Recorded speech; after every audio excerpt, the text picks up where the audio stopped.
be Ron Wood.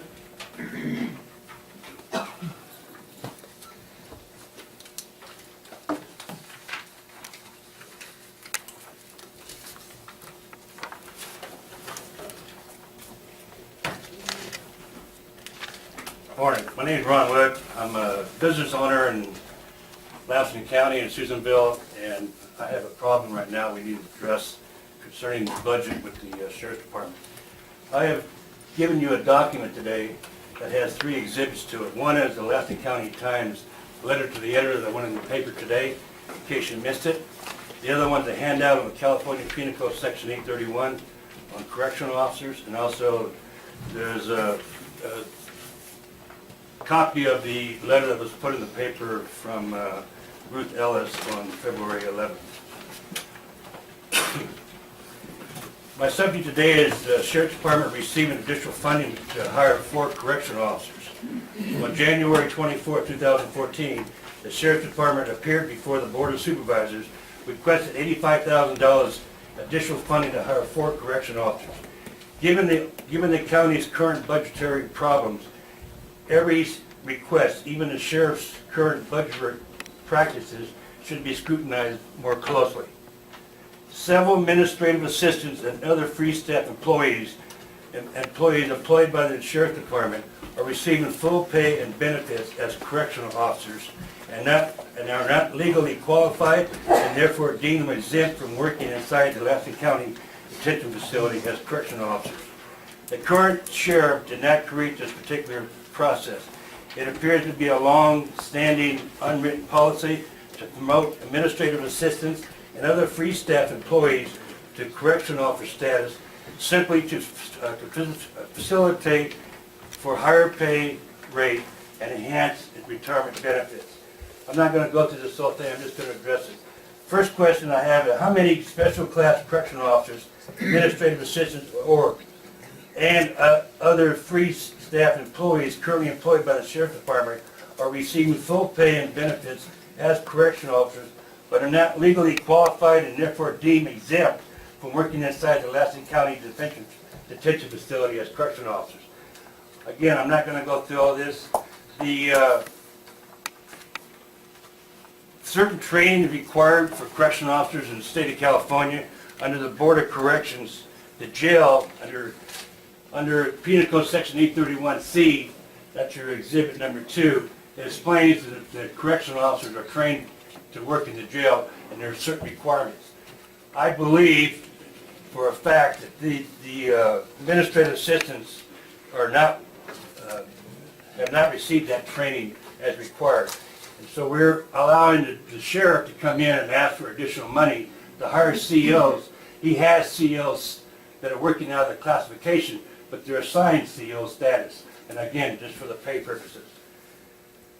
These perks offered by the Sheriff's Department are having a considerable impact on the annual budget as well as the county finances.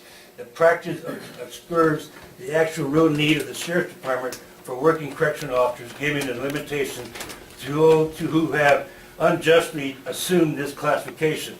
I respectfully request that the board place the promotion issue on the county agenda in order to address the many questions that have been raised. Now, I have several questions here. Like I said, I just noticed I'm only allowed to 3 minutes, so I'm not going to go through them all. But again, I'm asking the board, Chairman, if we put this on the agenda so maybe we can sit there and look at why we approved $85,000 to the Sheriff's Department to hire 4 COs, and they already got the CO. They're just not qualified to be COs, but they had the classification as it. Okay, thank you, Mr. Wood, for bringing this, and as you know, it is public comment, we can't have too much of a back and forth, but what I would like to suggest, if it's the pleasure of the board, if our council and administrator would respond to this, and maybe with the input from the Sheriff's Department, respond to Mr. Wood, copy the board on the response, and after that time, we'll take it up as if we think it needs to be agendized or not, but we will respond to this. And Will that be at another meeting, Chairman? yes. Okay. And I'd like to, hopefully that can be done within the next 10 days, get a response with the help of the sheriff. We can probably address this today, Mr. Chairman, because we have this topic on agenda for the allocation. We Okay. can probably address this when we get to the agenda Okay. piece. Well, you have an opportunity to talk about it some more when it comes up as an agenda item. Okay, thank you. Thank you. Okay. Richard?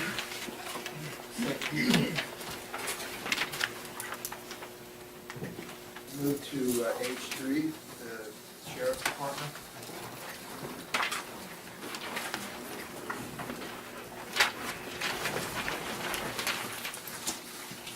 Thank you, Mr. Chairman. John Mino, Under Sheriff. This is really a follow-up piece to what we discussed in the county's mid-year budget discussions. We asked at that time that the county, that the board make allowances in the budget to fund 4 additional correctional officers. At that time, the board approved the budget piece.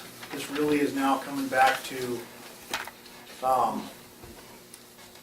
really to clean it up from an allocation standpoint. We currently have 18 allocated correctional officers in the county jail. This request is to move that from 18 to 22. And just to address, I told you, Mr. Chairman, we'd address some of the concerns raised earlier.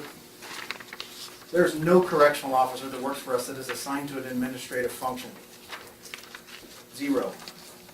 There are administrative things that every job and every classification in our organization have to do every day.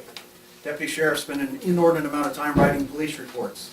That is not out patrolling the streets and catching bad guys, but it is tied directly to their job. Same thing with correctional officers. They spend time booking people, releasing people, taking people to and from court, taking people to and from doctor's appointments. They spend time having to get through a booking process, collecting fingerprints, doing the things that Department of Justice requires, collecting DNA samples. They do a wide variety of duties as a part of being a correctional officer. But the idea that we have correctional officers assigned to administrative or secretarial or clerical positions is false. It is just that simple. It doesn't happen. And I don't know if that just comes from a position of not knowing or a position of trying to mislead the board or the public, but it just isn't true. And I'll be happy to take any questions or comments that you have on this piece. Board members have any questions? So you don't take administrative assistants, like say in the office, and turn them into correctional officers? Mr. Chapman, anybody that works for us or IGA or Ace Hardware that meets the minimum job requirements to test for correctional officer can compete. They can take the written test, they can take the interview, they can go through a background, the medical, the psych, all the legal processes. But they do that separate of their They do that separate of their job, and if they assume the duties of a correctional officer, then they become a correctional officer, and we now have a vacant clerical position to fill. I think that's the point. I mean, I know that's been, I thought, the practice, but the question is saying that that's not the case, but that's the case. Okay. Thank you for that. And I'd like to open up for public comment. And then if anybody has any questions, maybe we're back. Sure. Thank you for that. Appreciate it. All right, come on up. Ron Wood, thank you. First thing is, Chairman and board members, I didn't come up here throwing rocks at this podium. I have not made any personal attacks on anybody. My concern is the budget. My concern is that the fact is, I know personally, there are administrative assistants working in that jail that claim they have a badge number. Now, when's the last time anybody had an administrative assistant with a badge? I'm asking that the board hold this over, so give me more time, or somebody else, maybe the board, give more time to look at this and make sure that that's being done properly before we make a hasty decision approving this 4 of the correctional officers. Again, I said, they're starting at 18 correctional officers. My concern is that if you have 18 correctional officers, how many of those correctional officers are been to the Corps Academy? How many are at the 832 as required by 831 of the Penal Code? I mean, I don't know. And there's no way to tell who's getting paid, who's not getting paid, because if somebody works as administrative assistant and they're getting paid correctional salary and taking those benefits for retirement, I mean, it's not a proper classification, and it's abuse of the system. And I'm asking that the board, before they make a decision authorizing these 4 of the COs, is that hold it over and study a little bit. Make sure we're making the right decision. So what would you suggest we study? Well, I mean, I can sit there and say, you know, it's like filing your taxes. You can say you earn this kind of money, unless IRS comes in and looks at it, they're not gonna know. So I'm saying is that there probably needs to be an audit done in the sheriff's department's budget. I mean, to make sure that the money's being spent properly. I mean, it's our tax dollars.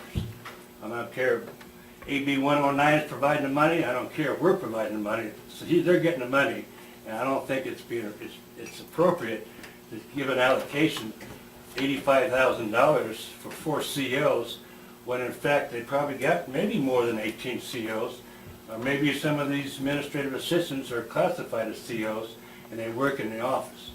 Now if that, you know, we're not saying, what I'm saying is that they're administrative people, don't have the qualifications, and not legally, they're exempt from working in the jail because they're not legally qualified to work in the jail. But they're getting a salary, and the only way, like, this is a short notice for me, because like on Friday I submitted a letter to the editor. I mean, it was just, this is too quick, and I didn't have time to study it myself. But I'm saying right now is that if we're giving them a 3% enhancement to work in the jail, I mean, to be an administrative assistant, or give them a perk for being a good employee, I don't think it's appropriate, and it's inappropriate. I worked in the jail. I have first-hand knowledge of that. I mean, it's not like it's new to me. I mean, anybody that's worked over there can see it. I mean, it started from '96 when I worked there. I just asking the board, before you make a decision on this, is hold it over and study a little bit. So, okay, so if I understand, so you're requesting that we put it on hold, so it'd be several weeks and audit the sheriff's department and then make a decision at that time? That's basically. Basically, yes. Okay, thank you. Appreciate the comment. Yeah, I was just gonna ask John if he'd like to comment. I'd like to jump. If I could ask Mr. Wood first. Sure. Sorry. Now, I understand what you're saying. Are you accusing the sheriff's department of corruption? No, I'm not. Well, your statements are pretty strong, and Timid, this isn't timid. I'd like to see some proof. Well, This is I can give names, but, you know, I don't think it's appropriate to right here give names. I think this is confidential, and it should be, I mean, it's between the board and the sheriff's department, not me. I'm not making any allegations. All I'm saying is, I think maybe the funds are not being You properly. have made allegations. Well, what I'm saying is, correctional officers, if you're gonna allocate money for correctional officers, then we should make sure that that money is actually gonna be used for that purposes. I mean, my document is pretty clear what I'm saying. Actually, Mr. Chairman, one other note, I'm sorry, but all of our budgets are vetted every year through the Budget Committee, through the chairman and the vice chair and the CAO. All of the detail that supports our budget requests comes to the board, comes to a public hearing. We have, the sheriff has hosted open houses the last couple of years, and all of this is wide open for any kind of public support or scrutiny. And there's a lot of things that have been said, but our budget detail sheets show very clearly who is allocated in correctional officer positions, how they are paid, how they are benefited. Every bit of that's a public record. It very clearly delineates the correctional officers from the correctional clerks, from the management to the cooks, to all of the support staff that support all of the sheriff's operations. This is vetted very openly, very publicly through this process, through this board, through audits and inspections with the grand jury, through audits and inspections of our training records with the Standards and Corrections Authority, through anybody that has the legal means to come in and look. Our books are wide open. And when somebody says that you gentlemen heard a half story, that's not just offensive, that's false. We have no reasons to tell half stories. The truth stands in the end. Our books are wide open, our operations wide open. We need these bodies. I just want to give you an opportunity, if you will, just to respond to the remarks of the administrative assistants having badge numbers. Just Yeah, accept that. Yeah, we don't have any administrative assistants with badge numbers. Everybody has an employee Every number. employee has an employee, every employee in the county has an employee number.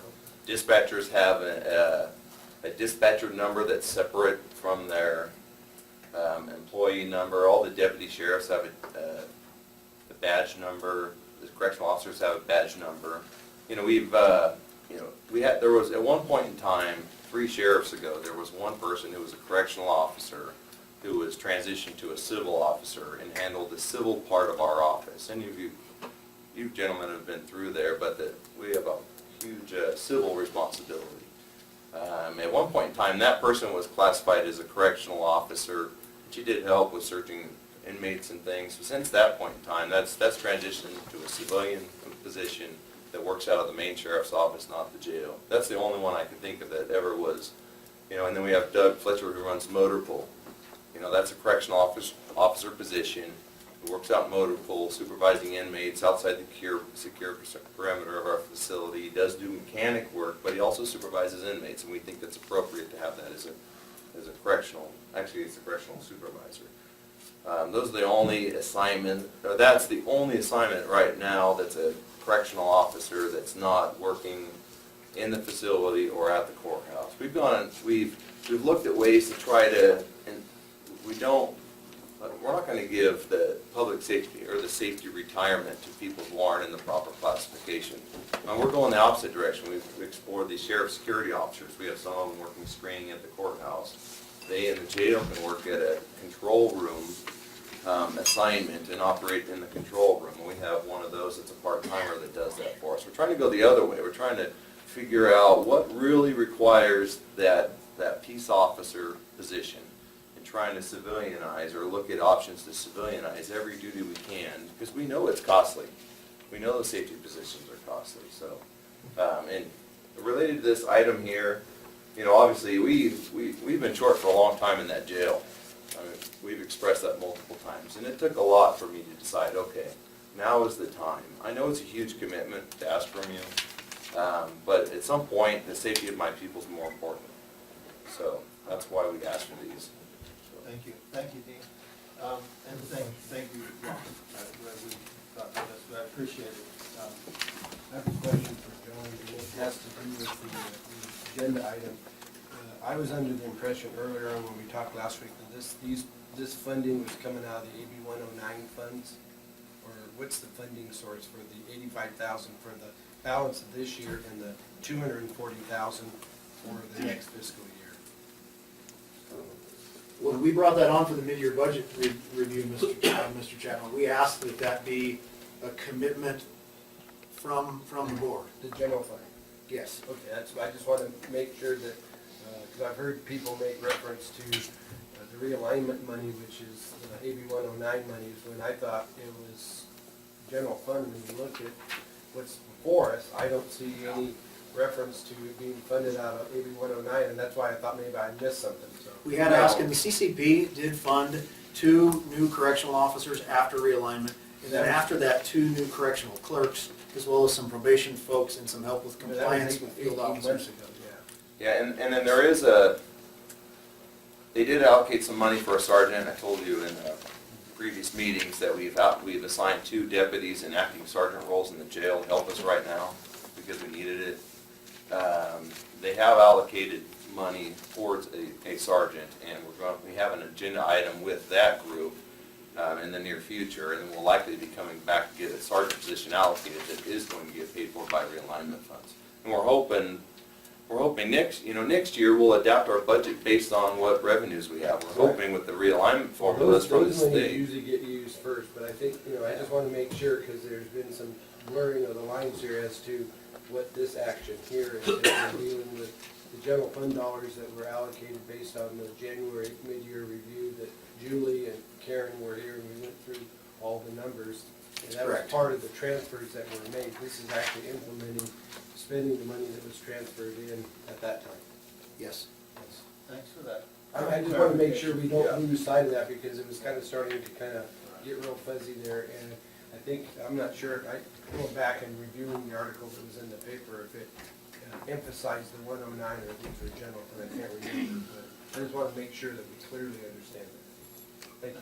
Dean, if I may make a suggestion, maybe you could show Mr. Woods where you are with your paperwork and stuff and clarify your situation. Okay. That's a Thanks. suggestion. Okay, is there any other members of the public that would like to comment on this agenda item? Okay, thank you for your input, and we'll bring it back to the board. And Mr. Chairman, it'd be my pleasure to make a motion to authorize the correctional officer position. With the funding that was established in the mid-year budget review. So I think that needs to connect. Okay, we have a motion, do we have a second? I'll second it. Okay, it's been moved and seconded. If there's no further discussion, all those in favor of the motion say aye. Aye. Any opposed? The chair votes aye. And passes. Thank you. Thank you. Thank you. Okay.